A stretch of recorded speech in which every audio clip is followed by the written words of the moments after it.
Latisa. This is a story about my mother, Juanita Laverne Dockery.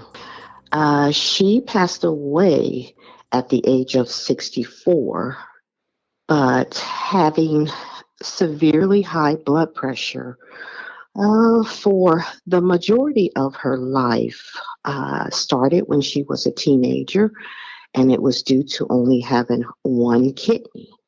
Most of her life, she fought with severely high blood pressure.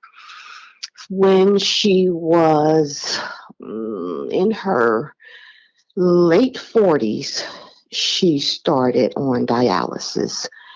And from that point, at that point, her kidney was only functioning at 25%. And so they decided to do a kidney transplant. But after the kidney transplant, they ended up having to remove the kidney because she contracted MRSA from the hospital. And they took the kidney. And after that, it went to having 2 heart attacks, which she pulled through the heart attacks with 9 stents. And she was, back and forth to the emergency room. She was on 11 different blood pressure medications that controlled it for a while, and then all of a sudden it stopped controlling it.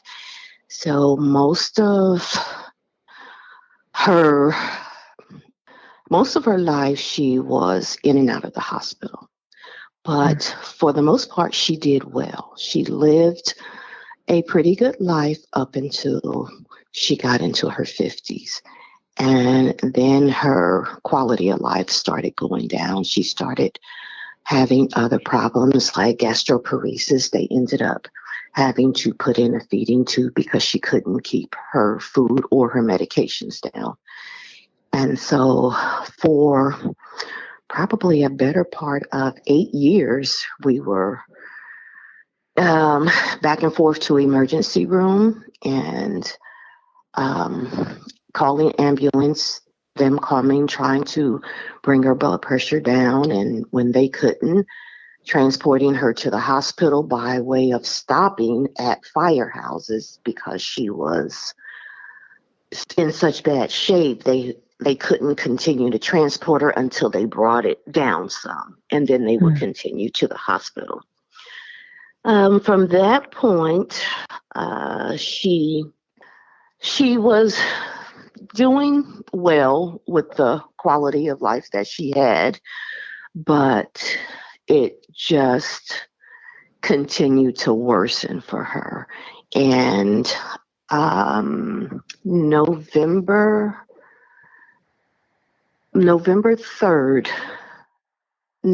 2011, she was sitting on the couch after having a full meal.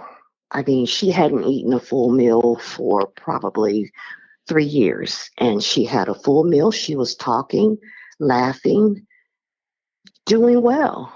And all of a sudden, she stopped talking. Then we turned around. Her eyes was open, but there was no voice, nothing. We called the ambulance. Ambulance came, took her vitals. Blood pressure was fine. All vitals was fine. Transported her to the hospital. When she got there, they worked on her a little bit. By then, she had a hemorrhagic stroke. Laying there, eyes open, just could not speak. When we knew that this trip was different, because typically the trips to the emergency room, she would be sitting up in the bed. They would give her medications, telling us, y'all go home. It's going to be a while before they get me in a room. I'm fine. This trip was not like that. We were kind of worried.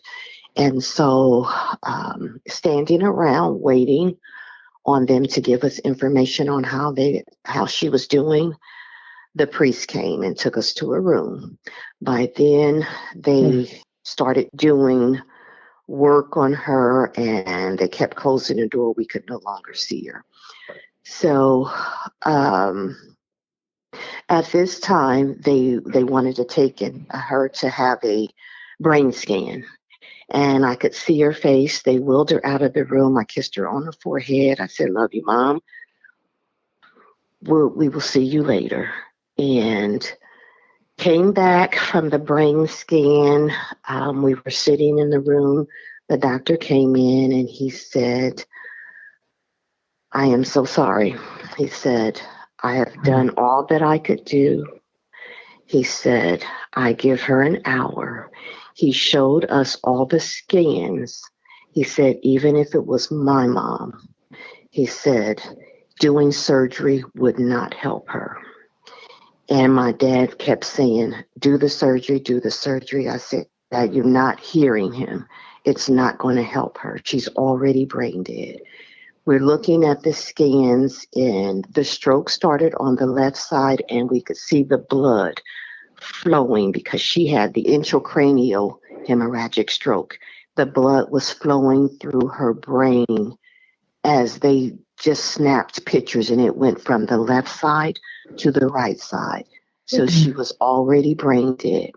And he said, "I'll give her an hour." Even though she was breathing, she was brain dead. So we went back in the room and we stayed there with her. And 59 minutes to that hour, she was gone. And the last memory that I have is one tear going down the side of my mother's face. And after that, she was gone. She was gone. And she never closed her eyes. We had to close her eyes. That woman was so strong. And to live the life that she lived, even though she died at a fairly young age, she fought, and she fought hard. She fought hard. It won. Overall, it won. But she will forever, forever be here with me. And that is the story of Juanita Dockery. For 3 years, I took care of her, me and my dad. We took care of her. And I don't, I would never change it for the world. She was like, "I'm sorry." She kept apologizing. I'm like, "Mom, do not apologize." She just felt like she was being a burden. I'm like, "No, you're not being a burden." It didn't bother me, not one bit. I knew that we were not going to put her in a nursing home or any type of facility. Mm-hmm. Between the two of us, we took care of her every day. And it worked out perfect because when she started going down, getting really sick, is when I took leave from work. I went out on a medical for work. And shortly after that, she needed the care. And so it was like it was meant to happen that way. So up until she passed, me and my dad was the one to take care of her every day. And on top of all of that, she was still going back and forth to dialysis 3 days a week. She fought. She really did fight. Oh my gosh. That is the most important thing to me. And it's not an easy job. They typically say the caregiver usually go before the person. And, in some cases that may happen. But my advice is you only have one mom or dad. And you be there for them. You be there for them. I would never change it for the world. That became an intricate part of my life. Mommy used to say, "Don't let things get to a point where they're so bad that they can't be fixed. So always know when something's not right with you. She said, if you have to butt heads with the doctor because you know your body better than any doctor. So when something's not right, you let them know. And that was her saying, you let them know. They don't know everything.